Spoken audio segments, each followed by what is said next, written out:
예, 하나님께서 저희들에게 허락하신 말씀은 사무엘하 14장 25절, 누가복음 23장 42절, 43절 말씀입니다. 우리 이 말씀을 연결해서 같이 읽겠습니다. 같이 읽습니다. 온 이스라엘 가운데에서 압살롬같이 아름다움으로 크게 칭찬받는 자가 없었으니 그는 발바닥부터 정수리까지 흠이 없습니다. 이르되 예수여 당신의 나라에 임하실 때에 나를 기억하소서 하니 예수께서 이르시되 내가 진실로 내게 이르노니 오늘 내가 나와 함께 낙원에 있으리라 하시니라. 아멘. 할렐루야. 예, 여러분들 이 가을에 다시 주님께로부터 오는 새 힘을 받으시기를 진심으로 기원합니다. 그래서 주님과 동행하고 또 하나님께서 주시는 지혜로 복 있는 삶을 살아가는 그러한 가을이 됐으면 좋겠습니다. 그러한 삶이 됐으면 좋겠습니다. 여러분 성경에 보면요, 흠이 없다라는 말씀이 나와요. 구약성경에 이 단어가 자주 등장하는데 구약성경 어디에 많이 나올까요? 혹시 아십니까? 레위기에 많이 나옵니다. 흠이 없다 이런 말이 레위기에 나와요. 왜냐하면 이 문구는요, 하나님께 드리는 제물에 흠이 없어야 된다 이런 의미로 레위기에 굉장히 많이 쓰입니다. 하나님이 받으시는 제물을 드릴 때는 제사장이 꼼꼼하게 살펴서 흠이 없는 것으로 드려라, 이때 쓰이는 것이죠. 그리고 사람에게도 쓰여요. 사람에게는 제사장을 세울 때 자녀 가운데 제사장 지파의 자녀 가운데 흠이 없는 자를 제사장으로 세워라, 이렇게 할 때 쓰입니다. 그래서 제물을 쓸 때는 히브리어로 타밈이라는 단어가 쓰이고요. 사람에게 쓰일 때는 뭄이라는 단어가 쓰여요. 그래서 흠이 없다 이런 의미입니다. 온전하다 이런 의미예요.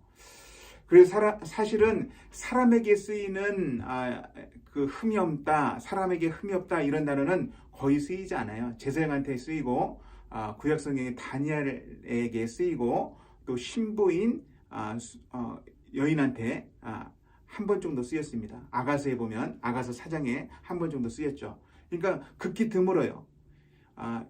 이렇게 흠이 없다라는 것이 얼마나 어려운지 우리가 알 수 있는 거죠. 사람에게 흠이 없다라는 것이 얼마나 어려운지 알 수 있습니다. 근데 오늘 본문에는요, 흠이 없는 사람이 나와요. 그 인물이 나오는데 그 인물은 오늘 본문에 나오는 그 사람이죠. 본문을 제가 한번 읽어드릴게요. 온 이스라엘 가운데 압살롬같이 아름다움으로 크게 칭찬받는 자가 없었으니 그는 발바닥부터 정수리까지 흠이 없습니다. 예, 흠이 없는 그 사람이 누굽니까? 압살롬이라고 말합니다. 여러분 사울왕도 다윗왕도 이 소리를 듣지 못했어요. 성경에 많은 인물들이 이 소리를 듣지 못했어요. 근데 압살롬은 발바닥부터 정수리까지 머리 끝부터 발끝까지 아무런 흠이 없었다. 그 아름다움이 대단했다. 이렇게 성경은 기록하고 있습니다. 사실 이 성경의 말이 맞는 것 같아요. 세상의 눈, 사람의 눈으로 보면 이 성경의 표현이 맞습니다.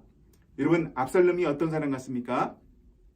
선입견이 없이 압살롬을 잘 살펴보면 압살롬이 뛰어난 사람이에요. 굉장히 뛰어난 사람이에요. 어떤 상황에서 그는 침착합니다. 어려운 일을 당하고 동생이 어려운 일을 당했지만 그는 흥분하지 않아요. 아주 침착합니다. 그는 기다릴 수 있는 인내가 있었어요. 여러분 1년 2년 기다리는 게 쉽습니까? 어렵죠. 그는 2년도 기다리고 3년도 기다리는 인내심이 강한 사람이에요. 뿐만 아니라 그는 과감한 사람입니다. 일을 행할 때는요, 가차 없어요. 과감해요. 그리고 자기의 종들을 잘 훈육하고 다스릴 수 있는 그런 리더십이 있는 사람이에요. 그리고 그는 자기의 종들만 다스릴 수 있는 것이 아니라 윗사람도 잘 컨트롤합니다. 그래서 요압 장군도 그의 다스림 속에 들어오기도 하죠. 여러분 요압 장군은요, 성경에 보면 다윗 왕도 다스리기 힘든 장군이에요. 굉장히 강한 장군이고 성격이 강한 사람이고 자기 마음대로 할 수 있는 그런 힘이 있는 사람이었어요. 근데 압살롬이 그를 다스립니다. 그의 집에 불을 지르고 그를 자기에게로 오게 해서 자기의 뜻을 이루게 하죠. 아버지를 만나게 하는 그 일에 그를 사용합니다. 이처럼 그는 굉장히 뛰어난 인물로 성경에 나옵니다. 자기의 때를 자기가 만들 수 있는 사람, 대단하지 않습니까? 자기의 때를 자기가 만들어요.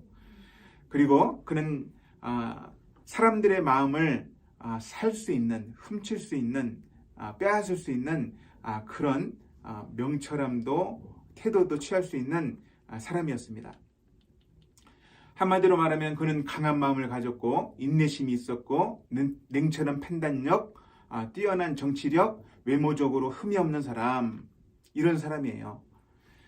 그러니 성경에서 흠이 없다라고 할 만하죠. 그는 또 가문이 어떤 가문입니까? 왕의 가문에서 태어났고 지금 현재는 왕자 중에서 서열 1위입니다. 어떻습니까? 매력적이지 않습니까? 회사에 이런 사람이 있다면 어떻게 살아갈 것 같아요? 금방 높은 자리로 갈 거예요. 회사에 이런 사람이 있다면 적이 없을 겁니다. 감히 어떤 사람이 그 사람을 적으로 삼겠습니까? 그 사람과 다투려고 하겠습니까? 논하려고 하겠습니까? 사회에 이런 사람이 있으면 주변 사람들이 다 그를 친구로 삼기 원할 거예요. 안 그렇습니까? 이 정도로 압살롬은 뛰어난 사람이었어요. 여러분, 오늘 본문에는요, 또 다른 본문에는 또 다른 한 사람이 나와요. 근데 그 사람은 어떤 사람입니까? 예수님께서 십자가에 못 박히실 때에 옆에 같이 달렸던 강도 중에 한 사람입니다.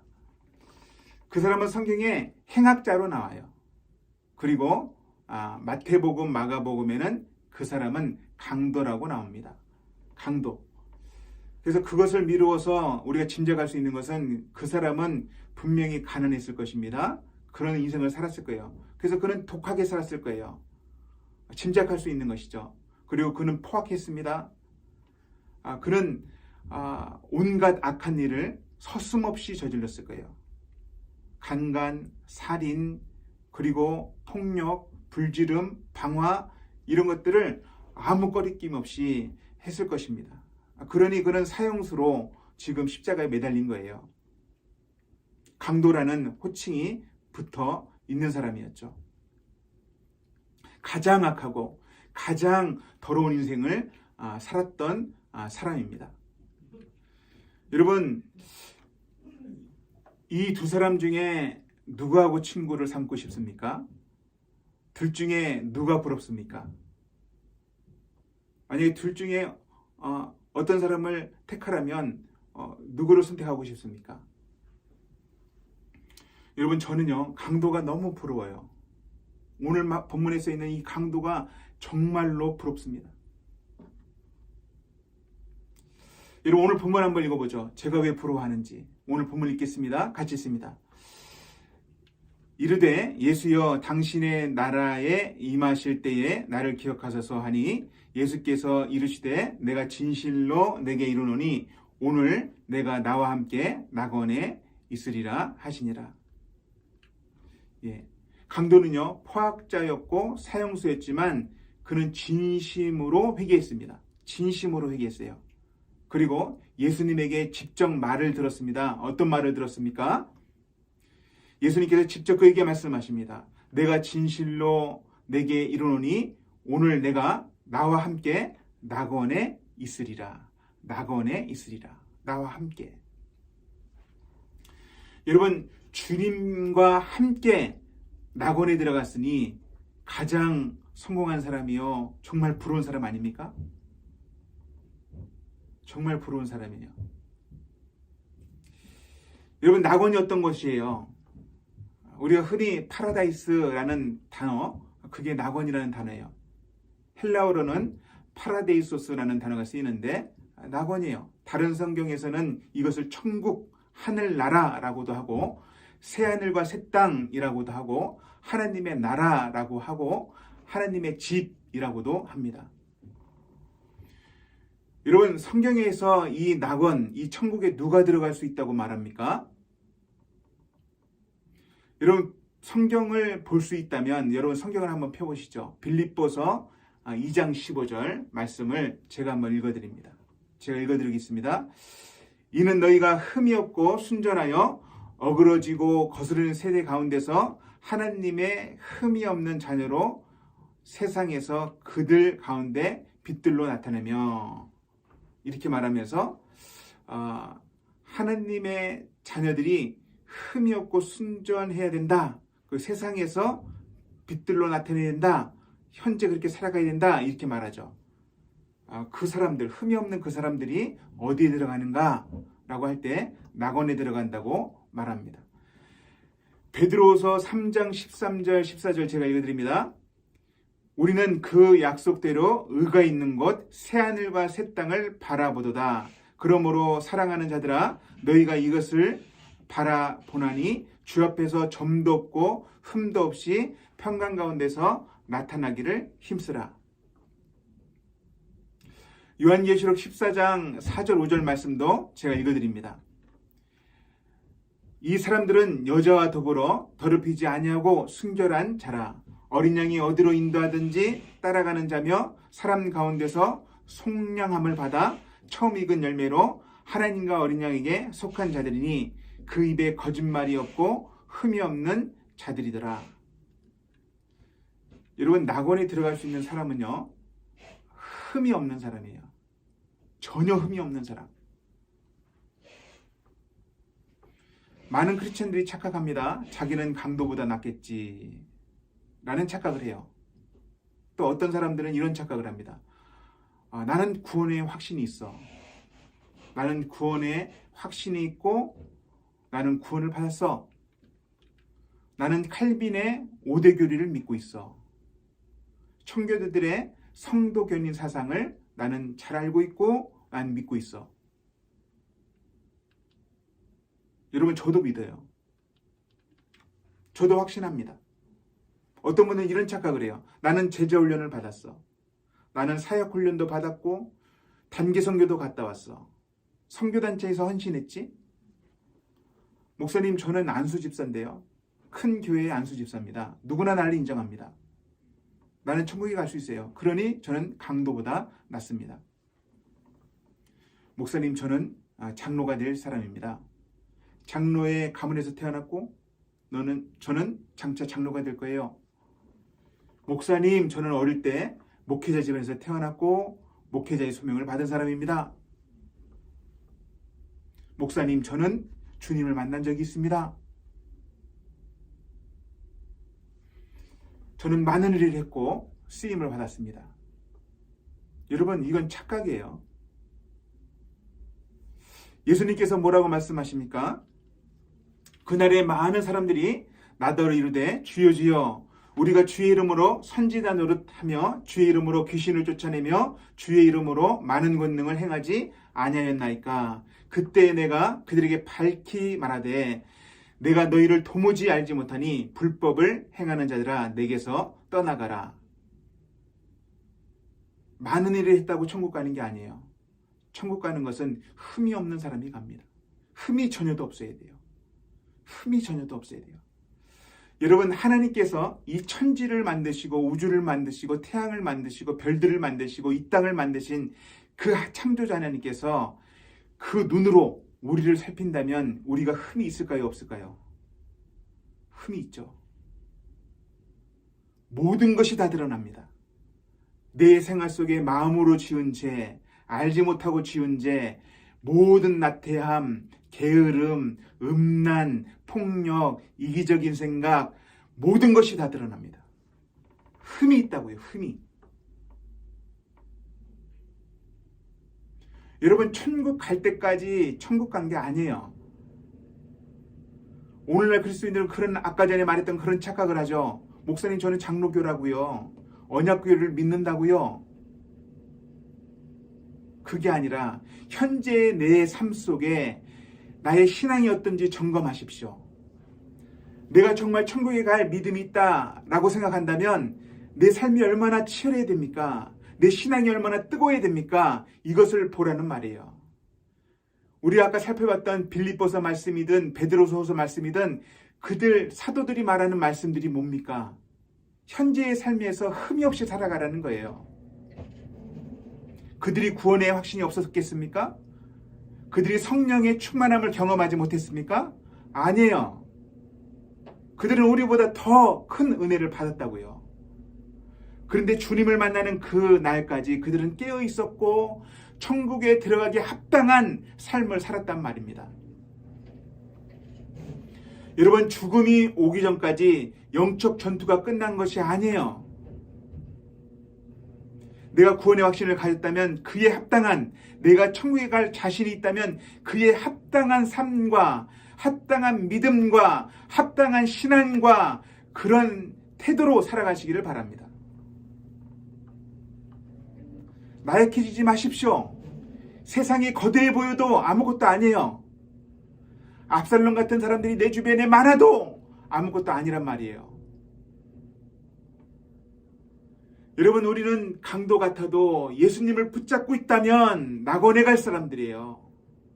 그러니 부러워하지 마십시오. 압살롬을 부러워하지 말라고요. 믿음을 가지고 살아내십시오. 흠이 없기를 힘쓰십시오. 기도하십시오. 주님을 인정하십시오. 내 신앙을 다시 미지근한 신앙에서 뜨거운 신앙으로 끌어올리십시오. 오늘 이 시간 하나님께서 우리에게 주신 메시지를 가지고 우리가 회개하는 시간을 가져봅니다.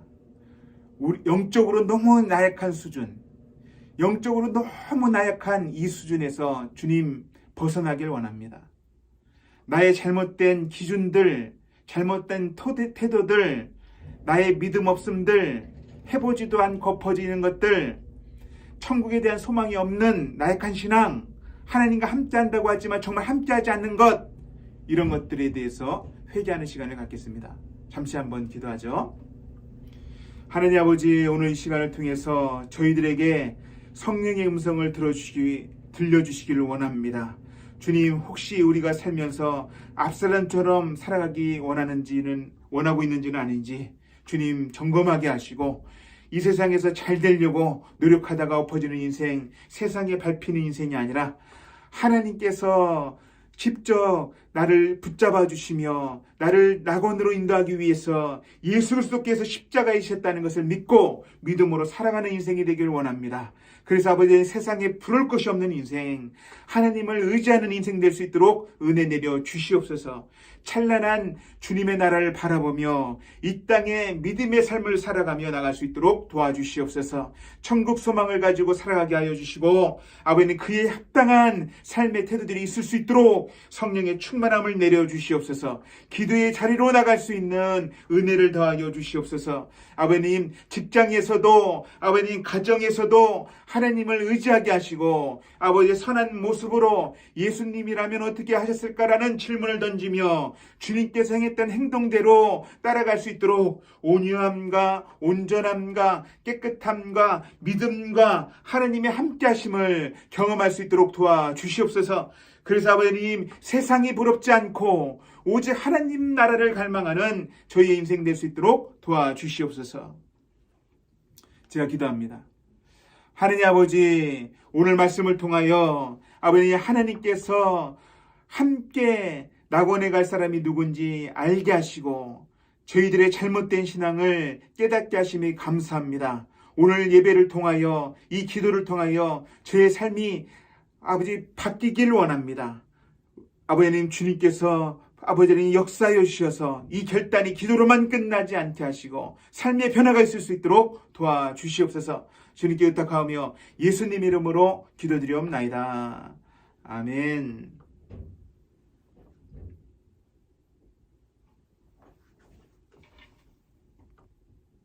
네, 목사님 감사합니다.